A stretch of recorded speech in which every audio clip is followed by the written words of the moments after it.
Yolan Trun, welcome to another exciting day in our galaxy and welcome to another episode of our little Ops 61 Plus series. And today I have something that deals with that topic that really brings us back to what I said several times already, that going to Ops 61 makes you feel like being at the start of the game again, with the flight times, the building times, the research times, the lack of speed ups, not having enough latinum to speed up anything.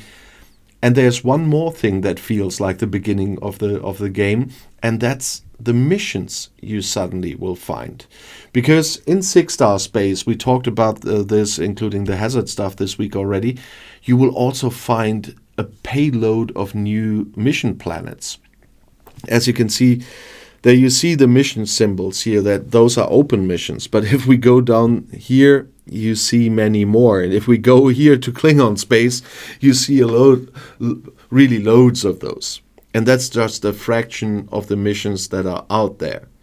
Because once you pass there, you will find new neutral missions in the spaces, for example, here, starting at Asteria here and so on, or in the north of the New Gorn systems with Nerokira.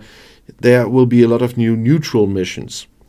And there are also new missions here in Romulan space. They are, if we look, I should be in Romulan space at the moment because I'm mining a little bit of 6-star. Or there are new mission planets. Those missions I got, but there are many in the archives now. There you see mission hostiles again. It's just another class of mission bosses. I mean, this 9 billion one I will not do at the moment, obviously.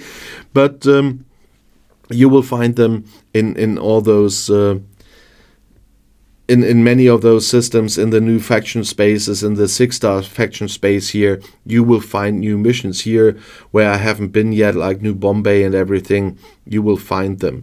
But I'm working on the reputation mainly on my Klingon faction at the moment, to bring them to the next log, and so that's why I even haven't traveled a lot through Federation space, and I have traveled a lot through Klingon space, and as you can see, I have to finish a lot of missions here. There are a lot of open missions at the moment because they require me to destroy a certain mission boss. Some are too strong for me, like the 9 billion one you've seen, but most of these missions here are just still open because my strongest ship doesn't have the warp range to get there. I mean, if we look at this here, it requires a warp range of 1300, and I still am a little bit below 1100. So many of those missions now will need some time until I upgraded my ships so that I have the warp range to get there. But a lot of them are doable. And a lot of them is a good point here because there are a lot of new missions. And if you look how many still opens, we have the new sorting here. We have the main story missions they did. I have one Federation mission open that I accepted, and a lot of Klingon missions and a lot of general missions. Those are the neutral ones, what I always say, although there are some in here where you get Klingon stuff, but they are not officially faction missions.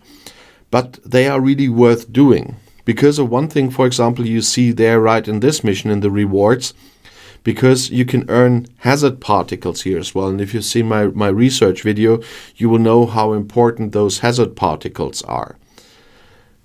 But beware. There are, as I said, loads of mission planets out there.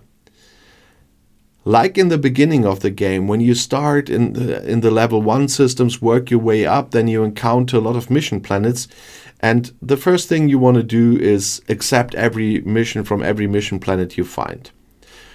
First of all, you should be aware that if you are doing or are working on a certain faction, that you should do their missions and not the ones of the other factions, because you will lose reputation by doing them.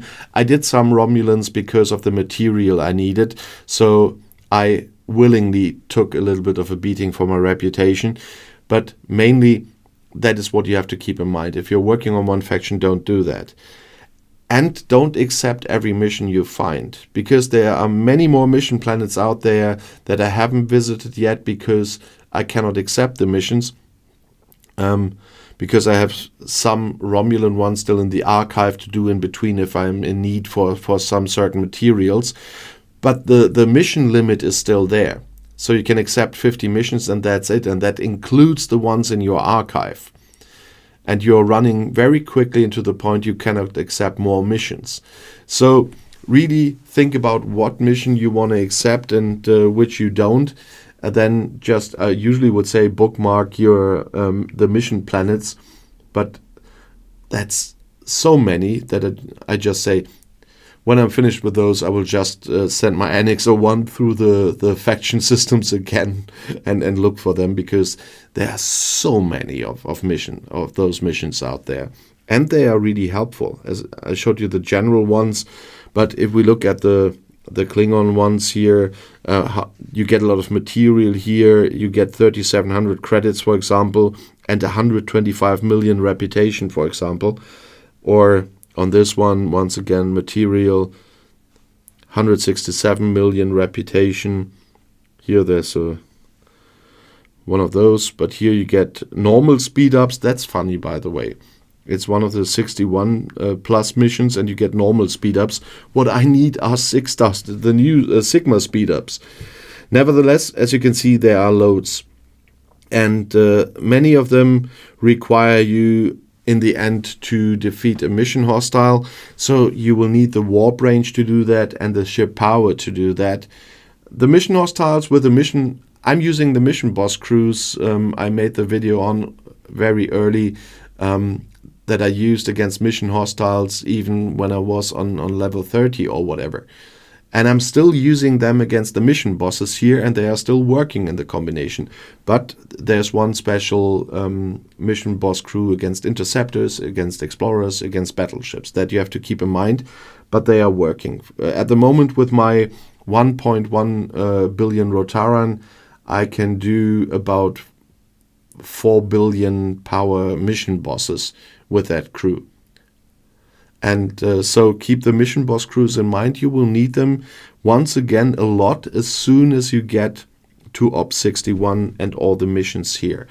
And I really recommend to do the missions. I know there are some people out there who never do missions, but the material I get as someone who doesn't spend too much money on this game is really life-saving for me. I could upgrade a lot of buildings already.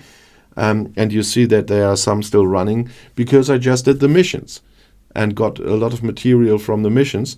And so I really can only recommend that you do the missions. But as you see, I do the Klingon missions and leave out the others, and I do the neutral missions. So think about your reputation when you do them. But I really like those missions. They are doable. They require a lot of waiting because of the long flight times, as long as you don't have the 6-star superhighways, which are hard to get, so that will require some time as well, and probably some more ops levels. And in the end, you will have to wait. You need a little bit of patience, but that's the thing with the game anyway. You need patience all the time. So take a seat, have the patience for these missions, and the rewards, from my point of view, are really worth it. They got me a little bit further, and that's why I will continue doing them as soon as my ship has a little bit more of a warp range than it does have now. Of course, I would like to know your opinion about those missions in 6-star space. So if you've been there, please write it in the comments below the video or on Discord. And if you want to see another video right now, the next one is right here in the end screen. I'll see you there. I'll be back.